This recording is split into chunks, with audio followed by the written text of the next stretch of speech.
For 8 years, Emma and I built a life together.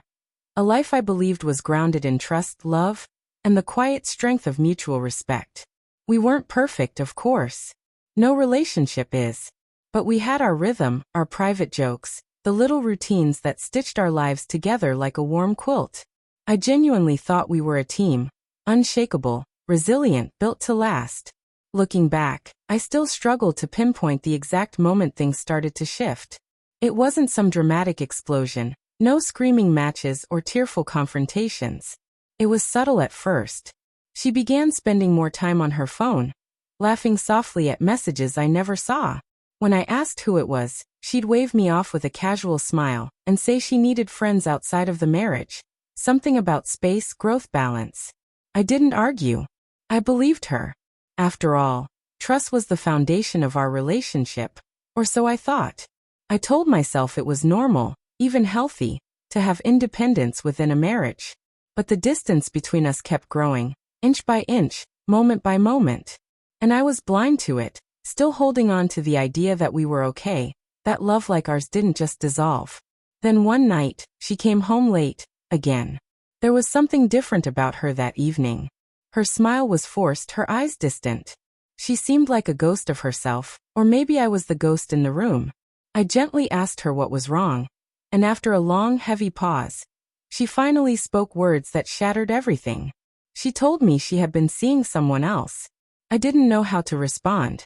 I felt frozen in time, like her confession had knocked the breath out of my lungs. I remember staring at her, waiting for her to take it back, to laugh and say it was a joke. But she didn't. She looked me dead in the eye and said it wasn't serious. It was just for fun. Just for fun. Those words pierced through me sharper than anything else could have. How could something that tore our marriage apart be described so casually? I felt my world tilting, everything I thought we had slipping through my fingers like sand. I couldn't cry, couldn't yell. I just sat there, numb, while the reality of her betrayal settled over me like a dark fog. In the days that followed, I replayed everything.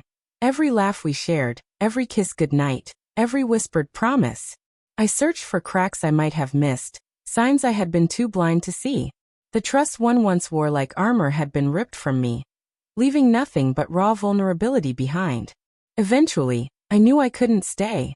I couldn't live in a house where her love had turned into lies. I asked her to sit down, and with a steady voice I didn't know I had, I told her it was over, that she had to pack her things and go. Her eyes widened with surprise, like she hadn't expected me to draw the line. Like she thought I'd just swallow the betrayal and move on as if nothing had happened. I saw regret in her expression, fleeting and quiet. But it wasn't enough. Not anymore. The divorce was swift. We had no children, no shared assets to fight over. Just memories. And those were mine to bury. I signed the papers, she moved out. And just like that, the chapter closed. At first, the pain was unbearable. I felt hollow, like a man emptied out and left with nothing but echoes. But with time, something unexpected happened. I began to breathe again. I poured myself into work, spent time with friends I had neglected, picked up new hobbies just to feel alive again. I began to heal, not all at once, but little by little. Then months later she came back. Emma showed up at my doorstep, her eyes tired, her face etched with something I hadn't seen before. Regret, perhaps, or realization. She said she missed me, missed what we had, and wanted to make things right. She begged for another chance, said she would do anything to fix what she broke. But I wasn't that man anymore. The one who would have let her back in, hoping things would somehow be okay. That man had died the night she betrayed me. I told her the truth. That I had moved on. That I had found strength in my solitude. That I deserved more than apologies and broken promises. She cried, pleaded, but I didn't waver. Some things, once broken, don't return to what they were. And trust is one of them.